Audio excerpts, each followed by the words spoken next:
coffee shops run on tight margins, and without keeping your teams in check, you could be wasting a good amount of your revenue and profit on wastage. That small amount of milk in the bottom of your jug after you've poured a drink, or the little bit of coffee spilling over the side of the grinder, can all really add up when you're making 300, 500, or even 1,000 cups of coffee every single day. So stay tuned as we talk through a number of things that you can do today and a few other long-term strategies that you can implement to help cut down on unnecessary wasted revenue and profit and help reduce your impact on the environment by getting rid of that unnecessary wastage in your coffee shop.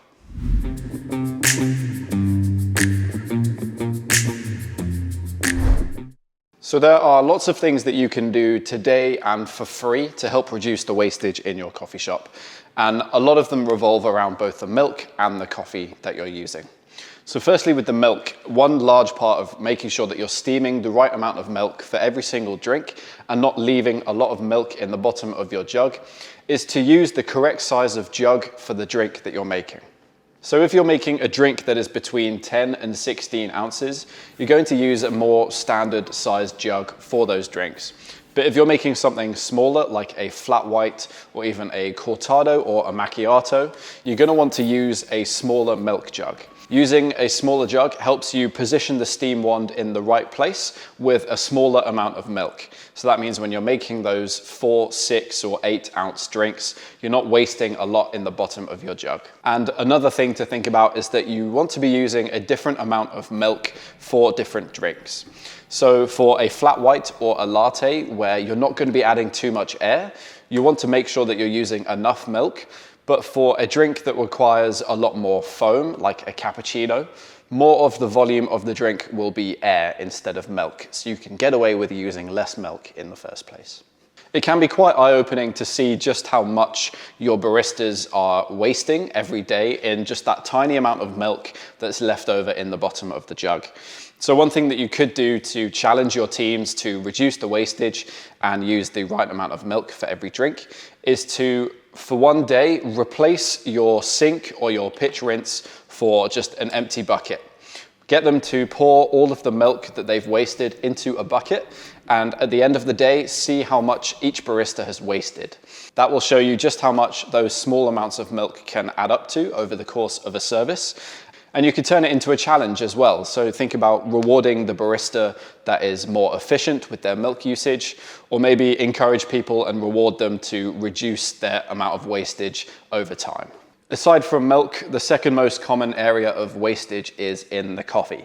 So a standard double shot of coffee is 18 grams in a specialty coffee shop through a traditional machine. Every gram of coffee that you use outside of those 18 grams can be seen as wastage. So any coffee that is spilling over the side of the grinder and any of those espresso shots that you might be pouring down the sink when you're dialing in your extraction time.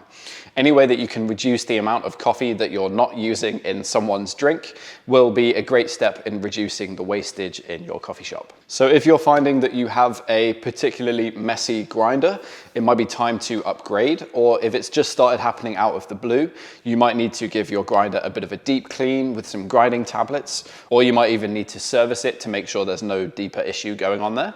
Dialing in your grinder can also be another big source of wastage, so make sure that you're getting really efficient with your dialing in. Make sure to teach your baristas everything that you know about grind size and how grinding finer increases the extraction time, grinding coarser reduces the extraction time. If you're using a grinder that has a small amount of retention, so that is beans that it holds onto, you need to purge a little bit of that through every time you adjust your grind size. If your extraction time is way too quick, and you grind finer and then try and brew another recipe without purging a small amount through, it's going to look like your extraction time is still a little bit too coarse, where in fact you just needed to purge a little bit through of the old grind size to get to that new grind size. So make sure your baristas are well trained on dialing in their grinder and their espresso.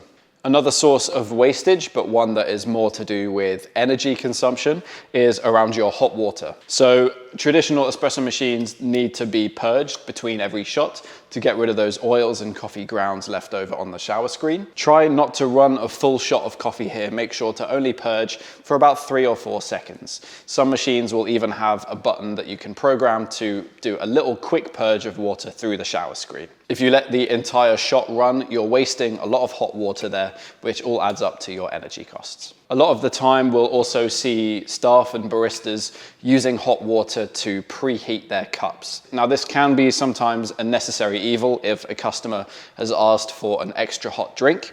But in general, you want to store your crockery and your mugs on top of your espresso machine to stay nice and warm, and then steaming your milk to the correct temperature to make sure it's nice and hot for your customers. If you use a large amount of hot water and then dump it down the sink, that is potentially a big area of energy wastage. And another big area of potential wastage, and somewhere that you could reduce the impact on the environment and your costs, is in all of the disposable items that you give away. So like your takeaway cups and your lids and your sleeves and your cup trays as well. So something that you could do for free today with minimal effort is to introduce a reusable cup scheme. Now, you could have your own cups that people can buy that have your branding or your roaster's branding, and you could offer a small discount like 30 or 50 pence on the cost of your coffees when someone uses their own reusable cup. That will help reduce your costs and also the impact on the environment as well. Those are small things that you can do today and for free, making sure that your baristas are well trained and using everything efficiently, and that your customers are being rewarded for being more climate and energy conscious themselves. You can also try and cut down on your wastage by letting your customers take away or even maybe buy your used coffee grounds. Coffee grounds have many other uses once they've been brewed for your coffee. One common thing is being used as fertilizer for plants. So if there's any interest from your customers, make sure to definitely offer that to, again, reduce your impact on the environment. A lot of these long-term strategies are going to be focused around the machinery that you're using and how efficient they are at getting the job done with the correct amount of ingredients. So when we were talking about milk, there's always going to be a little bit of milk left over in the jug, and helping your baristas cut down on that is a great way of reducing your wastage. But something that you could install in the long term, if you have the budget, is an automatic milk machine. A couple of options are the Marco Milk Pal and the Magrini Milk Base. These machines are designed to give your baristas the exact right amount of milk into their jug at the perfect temperature and texture, and that really can have a long-term impact on the amount of milk that you're wasting in your cafe. Making sure that you're using the correct amount of coffee in the portafilter is another great way of ensuring that you reduce wastage, and it helps with your consistency and your quality of coffee as well. So you could get a scale and train your baristas to measure out the exact dose of coffee for every shot, but you could also invest in an espresso grinder that grinds by weight. So instead of operating by time, it's got a little scale built in that will tear out the portafilter and give you the exact right amount of coffee in the portafilter that you've asked for, like 18 grams. This just makes sure that you're not using too much coffee grounds, and instead of using too little and having to dump away the coffee, you're using the exact right recipe every single time.